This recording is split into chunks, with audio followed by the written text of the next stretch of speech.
Hi friends, welcome back to another episode of Generation Tech. My name is Alan, and this episode is brought to you by Dashlane.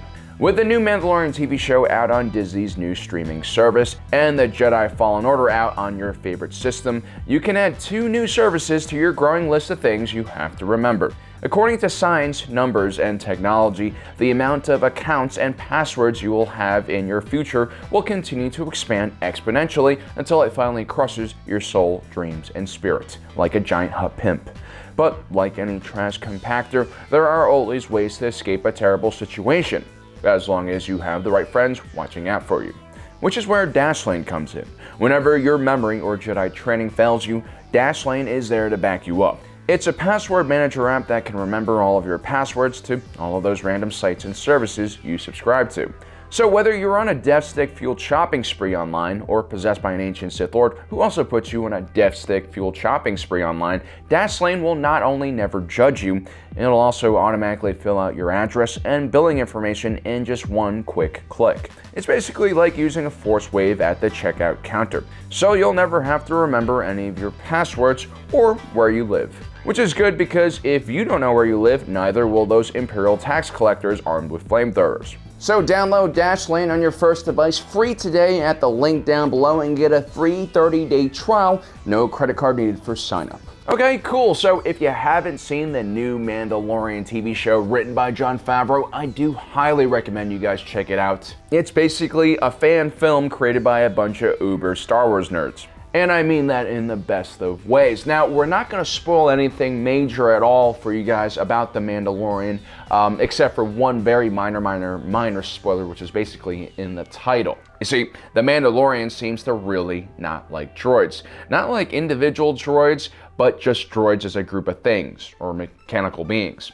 And if you watch closely, a lot of the individuals, especially in the Outer Rim and the rougher edges of civilization, don't really seem to like droids either. And of course, I am very interested as well about why this is, so today we're going to be looking at why humans have a very healthy habit of discriminating droids in Star Wars. One of the most obvious reasons why people don't like droids is because of the Clone Wars. Every instance we see of droid hatred seems to stem from this conflict in one way or another. In Episode 4, when Luke Skywalker and Obi-Wan Kenobi first meet Chewie and Han in the Mos Eisley Cantina, the man behind the bar was a human named Wooher. Wooher really hated droids, so much so that he installed a droid detector at the door to make sure the more advanced Phasmator droids don't make it through and start impregnating people with facehuggers. Not only would that violate health codes, it would also significantly decrease his clientele. So why does Wooher feel this way? Well, Episode 4 takes place about 20 years after the end of the Clone Wars, and like a lot of children who were growing up at the time,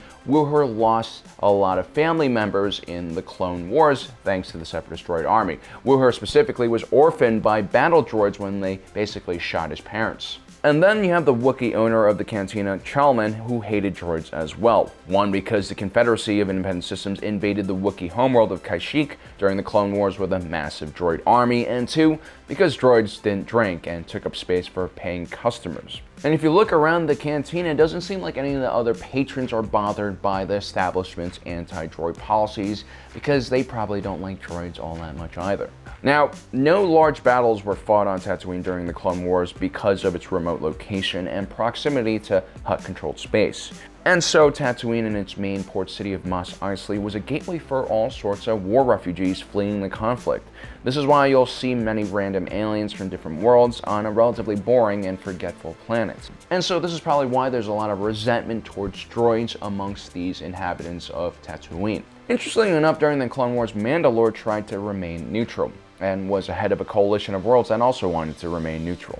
Mandalore had just emerged out of a devastating civil war, and for the first time in its history, the Mandalorians were led by a pacifist government.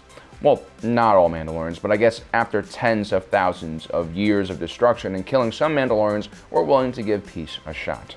Of course, their rule was short-lived, and these new Mandalorians were quickly thrown out of power. And for a while, the Death Watch, a more authentic Mandalorian faction, took control, led by the former Sith assassin Maul. But before the war ended, his rule would be also toppled over, this time by the Republic clone army.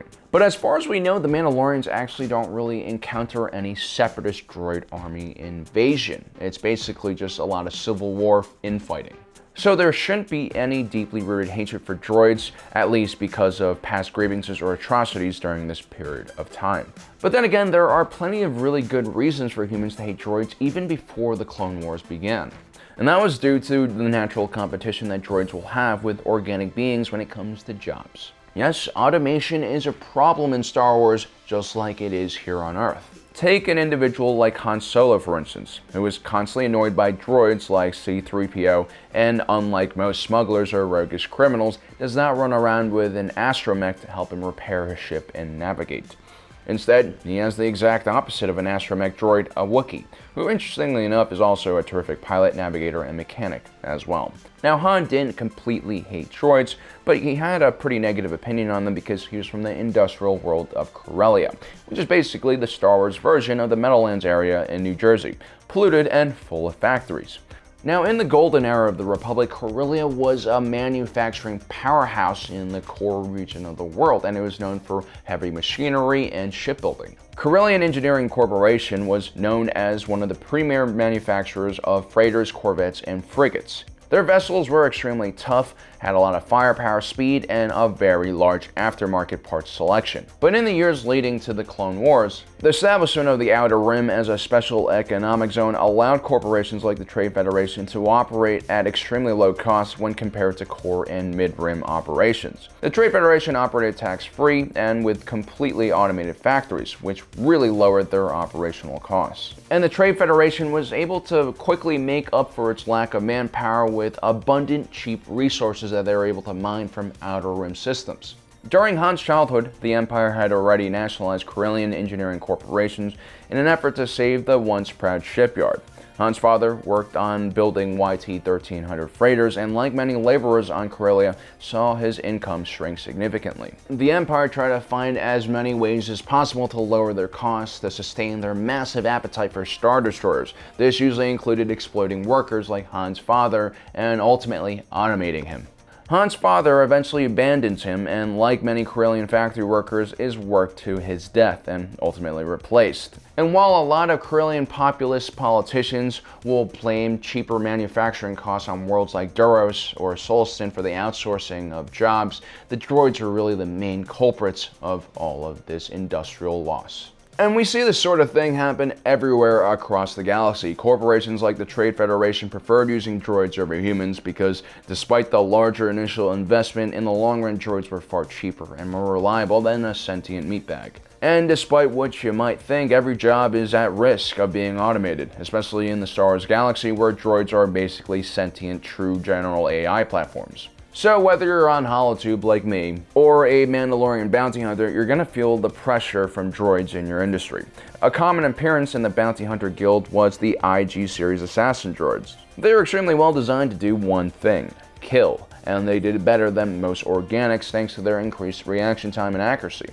To a Mandalorian, these IG series assassins served as a huge competitor and also a potential threat. Then there was the fact that most Mandalorians thought that the use of droids in combat was quite dishonorable. The Mandalorians, no matter how scattered or aimless they might seem as a people, all had individual codes that they lived by and followed closely. The Mandalorians were artists when it came to combat, and although they are more pragmatic rather than purists, they typically enjoy getting things done with their own two hands. The Mandalorians respected honorable fighters and generally saw droids as programs that were not bound by honor at all, which naturally meant that they disapproved of their presence. Some factions like the Death Watch even like capturing droids and then using them for target practice. And then lastly, you're gonna have droids like L337. Who takes it a step further by being a vocal activist for droids' rights, which is extremely confusing because, like Pinocchio or Ultron, L337 will never become a real boy or girl. Droids like L337 who become irrational and revolutionary are a danger to the human race, and as they become more extreme, they'll also start to be more violent as well. Just look at this video here where L337 breaks into a perfectly legal mining operation and begins removing the restraining bolts of droids working in the control room, which leads to the destruction of this entire operation. This is the kind of chaos and nonsense that Mandalorians were born to put down. So as you can see, there are a lot of reasons why the Mandalorian might not like droids, and I'm sure throughout this TV show we're going to see him take down a lot of droids with his blaster. Now guys, special thanks to Dashlane for sponsoring this video. If you guys are interested in their services, we have a link down below for you guys to try them out for free. Also, don't forget to subscribe and hit that notification button so you don't miss out on the rest of our awesome content. And as usual, thanks for joining us today. If you're watching this, you are Generation Tech.